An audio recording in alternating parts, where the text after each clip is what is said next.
ഇത് നമ്മളൊരു പെട്ടെന്ന് തട്ടിക്കൂട്ടി എടുത്തൊരു കേക്കാണ് കേട്ടോ. ചിന്തിക്കാൻ തുടങ്ങിയിട്ട് കുറേ ദിവസമായി. പക്ഷേ ഉണ്ടാക്കാൻ തീരുമാനിച്ചത് തൊട്ട് ആ ഒരു ലാസ്റ്റ് മൊമെൻറ്റിലാണ്. അപ്പോൾ ബനാന വെച്ചിട്ടുള്ളൊരു കേക്ക്. അതായത് ഞാൻ വിചാരിച്ചത് എന്താ അറിയോ, ഇത് അപ്ലോഡ് ചെയ്യുന്നവരെയല്ല, വോയിസ് ഓവർ കൊടുക്കുന്നവരെ ഞാൻ വിചാരിച്ചതെന്ന് വെച്ചാൽ ഇത് ഞാൻ കണ്ടുപിടിച്ച റെസിപ്പിയാണെന്ന്. കാരണം എന്താണെന്ന് വെച്ചാൽ എനിക്കറിയില്ല സത്യമായിട്ടും ബനാന കാരമൽ വെച്ചിട്ട് ബനാനയും കാരമലും വെച്ചിട്ട് കേക്ക് ഉണ്ടാക്കുന്നുണ്ട് ഓൾറെഡി എന്നുള്ളത് സത്യമായിട്ടും എനിക്കറിയില്ല കേട്ടോ. അപ്പോൾ ഞാൻ ആ ലാസ്റ്റ് മൊമെൻറ്റിൽ എൻ്റെ വീട്ടിൽ എന്തൊക്കെയാണ് ഉള്ളത് നോക്കിയപ്പോൾ കാരമൽ സോസ് ഇരിപ്പുണ്ട് ഫ്രിഡ്ജിൽ. അത് പിന്നെ നല്ല മധുരമുള്ള പഴമാണ് കേട്ടോ ഈ ഒരു നേന്ത്രപ്പഴം. എപ്പോഴും നമുക്കങ്ങനെ കിട്ടാറില്ലല്ലോ. അപ്പോൾ ഇത് വെച്ചിട്ട് കേക്ക് ഉണ്ടാക്കാമെന്ന് വിചാരിച്ചു. 8 ഇഞ്ചിൻ്റെ കേക്ക് ടിന്നാണ് കേട്ടോ നമ്മളിപ്പം ബട്ടർ പേപ്പറൊക്കെ ഇട്ട് വെച്ചിട്ടുള്ളത്. അപ്പോൾ സംഭവം എന്താ വെച്ചാൽ ബനാനയിൽ നട്ട്സ് ഏതെങ്കിലുമൊക്കെ ചേർത്തിട്ട് നമ്മൾ ടീ കേക്ക് പോലെ സെയിൽ ചെയ്യാറുണ്ട് കേട്ടോ.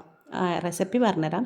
1 കപ്പ് മൈദ, 1 teaspoon baking powder, 1/4 teaspoon baking soda, 1/4 ടീസ്പൂണിൻ്റെ പകുതി ഉപ്പ്. ഇതാണ് ഡ്രൈ ഇൻഗ്രീഡിയൻസ് ആയിട്ട് നമ്മൾ എടുത്ത് വെച്ചിരിക്കുന്നത്.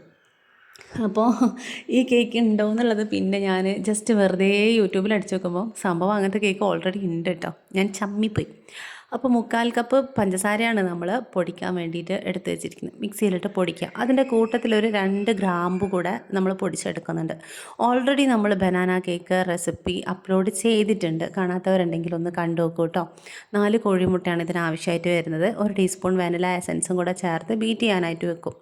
അപ്പോൾ ഇത് നിങ്ങൾക്ക് ബേക്കിംഗ് പൗഡറും ബേക്കിംഗ് സോഡയും ഇല്ലാണ്ടും ചെയ്യാം കേട്ടോ. അതും പ്രശ്നമില്ല. അത് നമ്മൾ ബേക്കിംഗ് പൗഡറും ബേക്കിംഗ് സോഡയും ഇല്ലാണ്ട് ചെയ്തിട്ടുള്ള ആ റെസിപ്പി ഇല്ലേ, അതിനകത്ത് പാല് ചേർക്കുന്ന ആ ഒരു അവസരത്തിൽ നിങ്ങൾക്ക് പഴം ചേർക്കാം. അല്ലാന്നുണ്ടെങ്കിൽ ഫ്ലോർ ചേർത്തതിന് ശേഷം നിങ്ങൾക്ക് പഴം പേസ്റ്റ് ചേർക്കാം. അങ്ങനെയാണ് കേട്ടോ. അപ്പോൾ എന്തായാലും ഞാനിപ്പോൾ പെട്ടെന്ന് തിരക്ക് പിടിച്ച് ഉണ്ടാക്കുകയായതുകൊണ്ട് എനിക്ക് അതിനൊന്നും സമയമില്ലാത്തതുകൊണ്ട് ഇങ്ങനെയാണ് ചെയ്യുന്നത്. കോഴിമുട്ട ബീറ്റ് ചെയ്ത് അതിൻ്റെ കളറൊക്കെ ഒന്ന് മാറി ക്വാണ്ടിറ്റി ഒന്ന് ഡബിൾ സൈസിലേക്ക് വന്നപ്പോഴാണ് പഞ്ചസാര കുറേശ്ശെ ചേർത്ത് കൊടുത്തത്. അതിനുശേഷം 1/4 കപ്പ് സൺഫ്ലവർ ഓയിൽ ചേർത്ത് കൊടുത്തു. പിന്നെ നമുക്ക് 1/4 കപ്പ് പാലും കൂടിയാണ് ചേർക്കുന്നത്. പാല് നിങ്ങൾക്ക് വേണമെന്നുണ്ടെങ്കിൽ സ്കിപ്പ് ചെയ്യാം. പകരം 1/2 കപ്പ് ഓയിൽ അല്ലെങ്കിൽ 1/4 കപ്പ് പാലിന് പകരം ഒരിളം ചൂട് വെള്ളം എടുത്താലും മതി കേട്ടോ. ഏതാണെങ്കിലും കുഴപ്പമില്ല. പാലാകുമ്പോൾ കുറച്ചും കൂടി ഒരു ടേസ്റ്റ് കൂടുതലായിരിക്കും. അത്രയേ ഉള്ളൂ.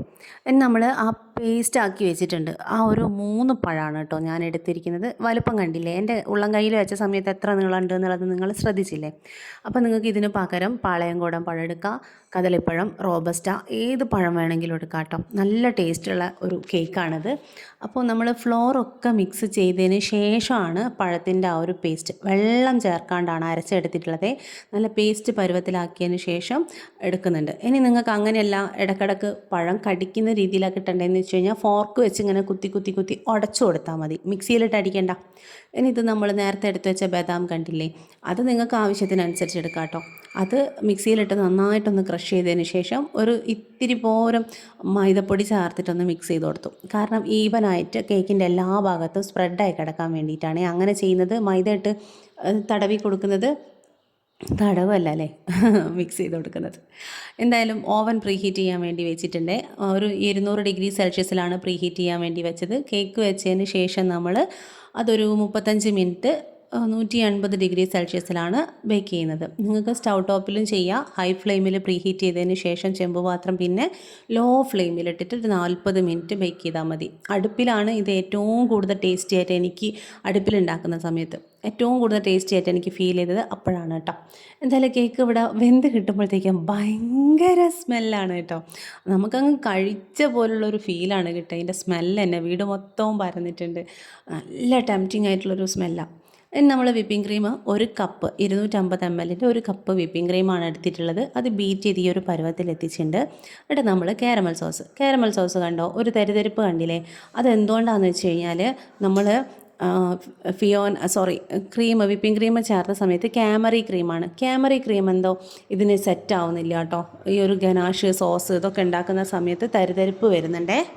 കാരമൽ സോസിൻ്റെ വീഡിയോ നമ്മൾ ബട്ടർ സ്കോച്ചിൻ്റെ വീഡിയോൻ്റെ ലിങ്ക് താഴെ കൊടുക്കാം കേട്ടോ.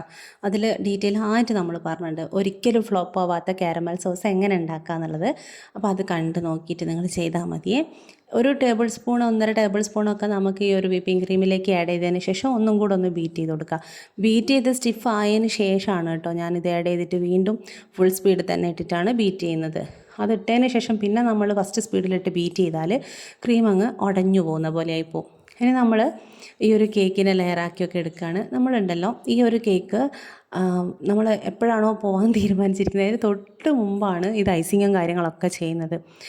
ഒരു ഉച്ചയ്ക്ക് പോകണമെന്ന് വിചാരിച്ചു, പക്ഷേ ലേറ്റായി ഇങ്ങനെ പോവാണ്. കേക്ക് ഉണ്ടാക്കുന്നതിൻ്റെ പേരിലാണ് ലേറ്റ് ആവുന്നത്. അപ്പോൾ ഇത് ഫ്രിഡ്ജിൽ വെച്ച് തണുപ്പിക്കാനുള്ള നേരമൊന്നും നമുക്കില്ല.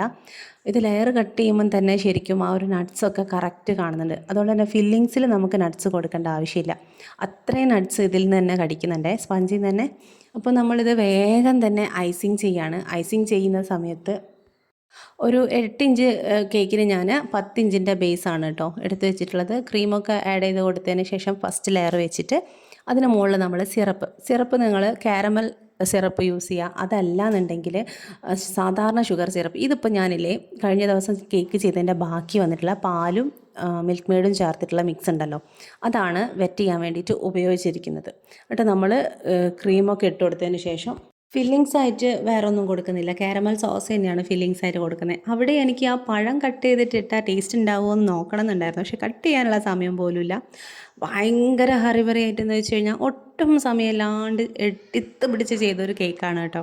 അപ്പോൾ അത് നമ്മൾ ഫ്രോസ്റ്റിംഗ് ഒന്നും പറയുന്നില്ല, കാരണം അതൊക്കെ നമ്മൾ ഡീറ്റെയിൽ ആയിട്ട് ഓൾറെഡി വീഡിയോ ഇട്ടതാണ്. ഒരു ട്യൂട്ടോറിയൽ പോലെ തന്നെ നമ്മൾ ഐസിങ് ചെയ്യുന്നതും ക്രീം ബീറ്റ് ചെയ്യുന്നതും ഒക്കെ ലിങ്ക് ഞാൻ ഇതിൽ കൊടുക്കാം കേട്ടോ, ഡിസ്ക്രിപ്ഷൻ ബോക്സിൽ കൊടുക്കേ.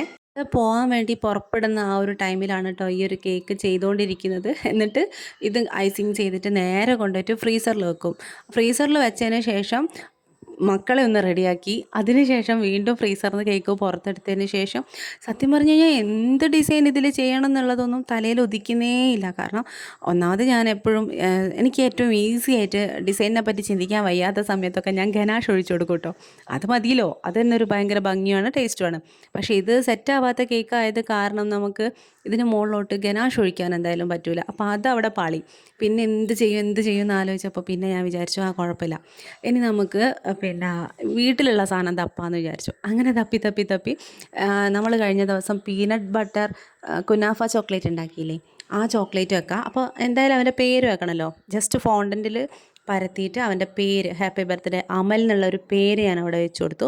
നമ്മൾ വയലിൻ പഠിക്കാൻ പോയതിൻ്റെ ഭാഗമായിട്ട് ഏറ്റവും നല്ലൊരു ആ ഒരു ഇതിൽ നിന്ന് കിട്ടിയ നല്ല കാര്യം എന്നൊക്കെ പറയില്ലേ, അങ്ങനെ കിട്ടിയൊരു അനിയനാണ് കേട്ടോ. അമൽനാഥ് എന്നാണ് ഈ പേര്. വയലിൻ, ചെണ്ട, അങ്ങനെ മ്യൂസിക്കലി ഭയങ്കര അടുപ്പമുള്ള ഒരാളാണേ. അങ്ങനെ അപ്പോൾ നമ്മളിത് കണ്ണിൽ കണ്ടതെല്ലാം പെറുക്കി നുറുക്കി വെക്കുക എന്നൊക്കെ പറയുന്ന പോലെ ആ ചോക്ലേറ്റ് വെച്ചു. പിന്നെ കണ്ടത് ചെറി വെച്ച് കൊടുത്തു. പിന്നെ നമ്മളെ ബദാം ഒന്ന് എന്താ പറയുക തൂളി പോലെ അത്രയും നൈസായിട്ടുള്ള പൊടിയായിട്ട് അരിഞ്ഞതുണ്ടാവുമല്ലോ, അത് കുറച്ച് സ്പ്രെഡ് ചെയ്ത് കൊടുത്തു. അതിന് ശേഷം പിന്നെ സ്ലൈസ് ചെയ്തിട്ടുള്ള ബദാം ഉണ്ടായിരുന്നു. അപ്പോൾ ബദാം നമ്മൾ ചുറ്റിലും വെച്ച് കൊടുത്തു. ഇതൊന്നും അല്ല എന്നുണ്ടെങ്കിൽ നിങ്ങൾക്ക് ശരിക്കും ഇതിൻ്റെ ടോപ്പിൽ കാരമൽ സോസ് ഒഴിച്ചു കൊടുത്താൽ മതി. പക്ഷേ ഞാൻ പറഞ്ഞല്ലോ കേക്ക് സെറ്റായില്ല എന്നുള്ളത്. എന്തായാലും ആ ഫ്ലേക്സ് അങ്ങോട്ട് ഇട്ടതിന് ശേഷം എനിക്കൊരു പകുതി സമാധാനമായി. ഇപ്പോൾ കാണാൻ ഒരു ലുക്കൊക്കെ ഉണ്ടെന്നൊക്കെ തോന്നി. അതിന് ശേഷം നമ്മൾ ഡ്രസ്സ് ചെയ്യുന്നു, പോകുന്നു. അത്ര നേരം മാത്രമാണ് കേക്ക് പുറത്ത് വെച്ചിട്ടുള്ളൂ കേട്ടോ. സുധേട്ടൻ കൂടെ വരാൻ പറ്റാത്തതുകൊണ്ട് തന്നെ നമ്മൾ സുധേച്ചി ഏട്ടൻ്റെ പെങ്ങളാണ് കേട്ടോ, ഏട്ടൻ്റെ പെങ്ങളെ കൂടെ ഓട്ടോറിക്ഷയിലാണ് പോയത്. ഓട്ടോറിക്ഷ എന്നാണ് കേട്ടോ ഞാൻ പറയുക, ഓട്ടോറിക്ഷ എന്നൊന്നും ഞാൻ പറയലില്ല. ഓട്ടോറിക്ഷയിൽ ഞങ്ങളിങ്ങനെ അവൻ്റെ വീട് തപ്പി പോവുകയാണ്. അനിയത്തീനോടാണ് ഞങ്ങൾ വഴിയെല്ലാം ചോദിച്ചത്. അനിയത്തി വോയിസ് ഇട്ടെന്നോ അത് പ്രകാരം അവൾ ഹോസ്റ്റലിൽ നിൽക്കുകയാണ്. അവൻ കറങ്ങി തിരിഞ്ഞ് ഒടുവിൽ അവൻ്റെ വീട്ടിലെത്തി. അവൻ ഒരിക്കലും പ്രതീക്ഷിക്കില്ല ഞാൻ അവിടെ അവൻ്റെ വീട്ടിൽ വരും എന്നുള്ളത്, എനിക്ക് ഉറപ്പാണ് കേട്ടോ. ശരിക്കും അവൻ സർപ്രൈസായി, നല്ല സർപ്രൈസായി. കേക്ക് എന്നുള്ളതല്ല, ഞാൻ അവിടെ ചെന്നു എന്നുള്ളതാണ് അവൻ്റെ ഏറ്റവും വലിയ സർപ്രൈസ്. പക്ഷെ ഒരു സങ്കടം എന്താണെന്ന് വെച്ച് കഴിഞ്ഞാൽ വീട്ടിൽ ചെന്നപ്പോൾ അവൻ മാത്രമേ ഉണ്ടായിരുന്നുള്ളൂ. അവനും ഇറങ്ങാൻ വേണ്ടി തുടങ്ങുകയാണ് കേട്ടോ.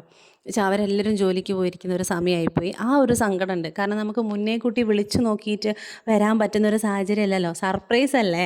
അവനെങ്കിലും ആ വീട്ടിലുണ്ടായത് സമാധാനം, അല്ലെങ്കിൽ എന്ത് ചെയ്തേനെന്ന് തോന്നിപ്പോയി. ഒരു 10 മിനിറ്റ് വൈകിട്ടുണ്ടെങ്കിൽ അവനെയും കിട്ടൂലായിരുന്നു കേട്ടോ. എന്തായാലും അടിപൊളി കേക്കിൻ്റെ ടേസ്റ്റ് ഒരു രക്ഷയില്ല കേട്ടോ. എനിക്ക് ഞാൻ ഉണ്ടാക്കിയതാണെന്നോ കൊടുത്തതാണെന്നോ ഒന്നും ഓർമ്മയില്ല. ഞാൻ തന്നെ മുറിച്ചെടുത്തിട്ട് 3 പീസ് കേക്ക് കഴിച്ചിട്ടുണ്ട്. ഗംഭീര ടേസ്റ്റാണ് കേട്ടോ. നല്ല എന്താണെന്ന് വെച്ചാൽ സ്പഞ്ച് തന്നെ സൂപ്പറാണ്. ട്രൈ ചെയ്ത് നോക്കണം കേട്ടോ.